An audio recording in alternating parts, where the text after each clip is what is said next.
بسم اللہ الرحمن الرحیم۔ بیان خاموشی قسط نمبر 3۔ دیکھو، میرا تم سے کوئی واسطہ نہیں، مجھے جانے دو، میں یہاں سے نکلنا چاہتا ہوں۔ سعد نے کانپتے ہوئے حلق سے بمشکل الفاظ نکالے، مگر میں تو آپ کی مدد کرنا چاہتی ہوں اس جنات کی دنیا سے نکلنے میں۔ دیکھو، دور رہو تم، میں تمہارا یقین کیوں کروں؟ اور تم نے کیا کہا؟ جنات کی دنیا؟ کیا مطلب ہے تمہارا؟ ارے ڈر کیوں رہے ہو؟ میں آپ کو کچھ نہیں کروں گی، لڑکی نے مسکراتے ہوئے کہا۔ تم جو بھی ہو مجھے جانے دو، مجھے تمہاری مدد نہیں چاہیے۔ تم کسی بھی وقت مجھے مار دو گی، اور یہ جھوٹے ڈرامے مت کرو میرے سامنے۔ نکلو یہاں سے تم، سعد نے غصے میں کہا۔ ٹھیک ہے، مگر بچ کر، یہاں پر برے جنات بھی ہیں، اپنی خیر مناؤ تم بس۔ میں تو تمہاری مدد کر رہی تھی، اور غائب ہو گئی۔ اب سعد پھر سے اکیلا تھا، اسے راستہ بھی پتہ نہیں تھا۔ اس انجان جگہ پر صرف اس لڑکی نے اس کی مدد کی پیشکش کی تھی، اور اسے بھی اس نے سنا دی تھی۔ اف، میں پاگل ہو جاؤں گا، اس نے زور سے پاؤں زمین پر مارتے ہوئے کہا۔ جانے انجانے میں اس کے پیر کے نیچے کچھ کچلا گیا تھا۔ اس نے پاؤں ہٹایا تو نیچے وہی پائل کے ٹکڑے دکھے جو اس نے اس رات والی لڑکی کے پاؤں میں دیکھی تھی۔ پائل ٹوٹ چکی تھی۔ یا خدا، اب یہی رہ گیا تھا، اس نے ادھر ادھر دیکھتے ہوئے کہا۔ اچانک اسے پیچھے سے کسی غائبانہ چیز نے زور سے دھکا دیا۔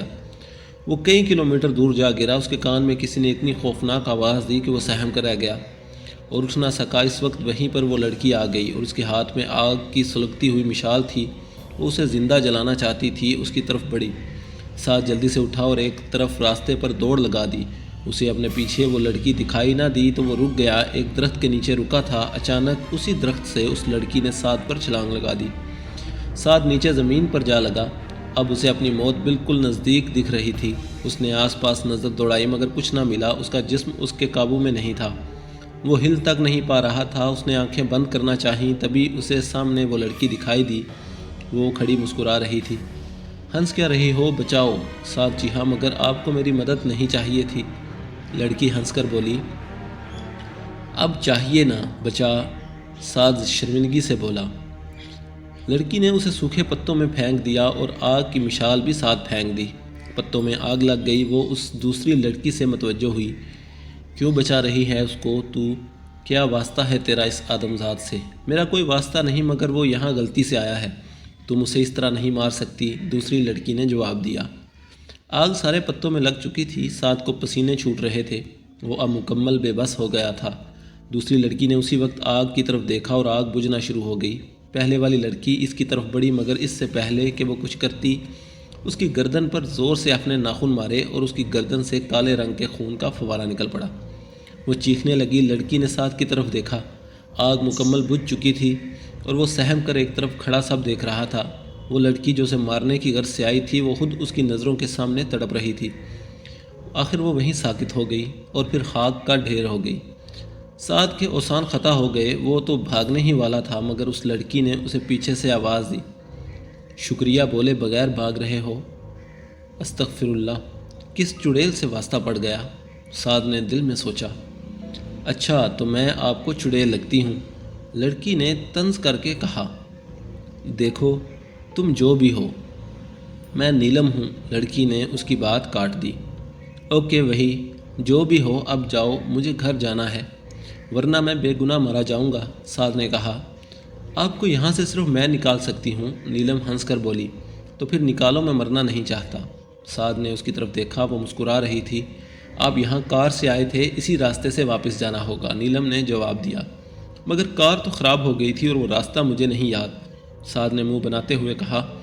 کار ٹھیک ہو جائے گی، چلو میرے ساتھ، لڑکی ایک طرف چلتے ہوئے بولی۔ مجھے مار مت ڈالنا، سعد نے ڈرتے ڈرتے کہا۔ لڑکی اس کی باتوں پر ہنس رہی تھی۔ تم ہو کون؟ سعد نے راستے میں اس سے سوال کیا۔ میں چڑیل ہوں، لڑکی ہنس پڑی۔ سعد چلتے چلتے رک گیا، اس کو پسینے چھوٹ پڑے۔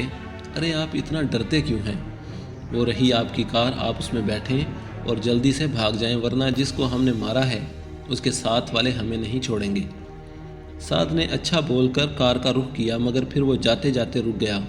شکریہ، اس نے پیچھے مڑ کر کہا۔ کوئی بات نہیں، اگلی بار آئے تو مر کے واپس جاؤ گے، نیلم نے ہنستے ہوئے کہا۔ سعد بھی ہنس پڑا۔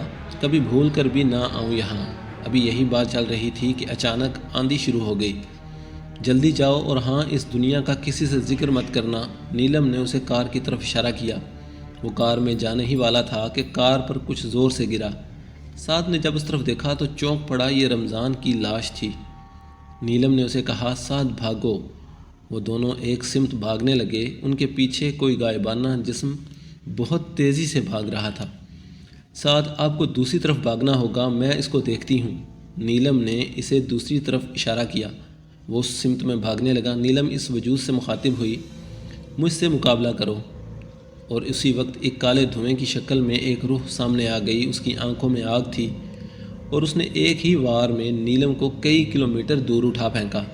دوسری طرف سعد کسی طرح کار تک جا پہنچا۔ اس نے کار پر سے رمضان کی لاش ہٹائی اور کار سٹارٹ کر دی۔ سڑک پر کار دوڑا دی۔ وہ بہت آگے نکل آیا۔ تب اسے نیلم کا خیال آیا، وہ اسے مرنے کے لیے کیسے چھوڑ دیتا جب کہ اس نے اس کی مدد کی تھی۔ نہیں نہیں، میں نہیں جاؤں گا۔ سعد کی آنکھوں سے آنسو نکل آئے۔ نیلم سامنے تڑپ رہی تھی۔ وہ زمین پر کیسے تڑپ رہی تھی۔ نہیں، ادھر مت آؤ، بھاگ جاؤ، جلدی بھاگو، وہ تمہیں بھی مار ڈالے گا، نیلم چیخ کر بولی۔ سعد خاموش کھڑا تھا۔ اس کی آنکھوں میں آنسو تھے۔ وہ نہیں جانتا تھا وہ کیوں رو رہا ہے، مگر اس کی آزادی کی قربانی اس کے دو دوست موت کے منہ میں جا کر دے چکے تھے۔ میں نہیں آ پاؤں گی، تم جاؤ، وہ تمہارے تعاقب میں ہوگا، بہتر ہے تم بھاگ جاؤ، وہ تمہیں مار دے گا۔ نیلم کے یہ آخری الفاظ تھے۔ اس کے بعد وہ ساکت ہو گئی۔ سعد نے آنکھیں صاف کی اور واپس کار کی طرف تیزی سے بھاگنے لگا۔ رات ہونے کو تھی، اسے جلدی کار کے پاس پہنچنا تھا، ورنہ آج اس کی موت کا دن تھا۔ موت اس کی آنکھوں کے سامنے تھی۔ وہ اس سے بھاگ رہا تھا، لیکن کہاں تک بھاگتا۔ سامنے ہی اسے کار دکھی۔ وہ اس کی طرف لپکا، مگر کسی نے اس کے قدم وہیں روک لیے۔ وہ ہل بھی نہیں پا رہا تھا۔ اس کا وجود جم گیا تھا، وہ حرکت کے قابل نہیں تھا۔ اس کے سامنے ایک غائب وجود تھا، مگر وہ اسے احساس کر سکتا تھا۔ مجھے گھر جانے دو، میرا آپ سے کوئی مقابلہ نہیں، میں معمولی انسان ہوں، میں آپ کے سامنے کیا ہوں، آپ مجھے جانے دیں، کیا بگاڑا ہے آپ کا؟ سعد نے ایک ہی سانس میں پوری بات ڈر کے مارے کہہ ڈالی۔ کوئی جواب نہ ملنے پر خاموشی نے اس کی دھڑکنیں تیز کر دی۔ وہ بھاگنا چاہتا تھا، مگر کسی وجود نے اس کو مکمل جکڑ رکھا تھا۔ اس کو گھٹن ہو رہی تھی، اس کا دم گھٹنے لگا۔ وہ بے ہوش ہونے والا تھا کہ اسے سکون محسوس ہوا، جیسے اس پر سے گرفت کم ہو گئی ہو۔ اس نے ہمت کی اور کار کی طرف دوڑ لگا دی۔ اس نے یہ تک نہ دیکھا اس پر سے گرفت کیوں کم ہوئی۔ وہ کار میں جا کر گھسا اور اسے سٹارٹ کر کے روڈ پر دوڑا دی۔ اس کا دل کیا کہ دیکھے وہ کیسے بچا، مگر اس کی ہمت جواب دے گئی تھی۔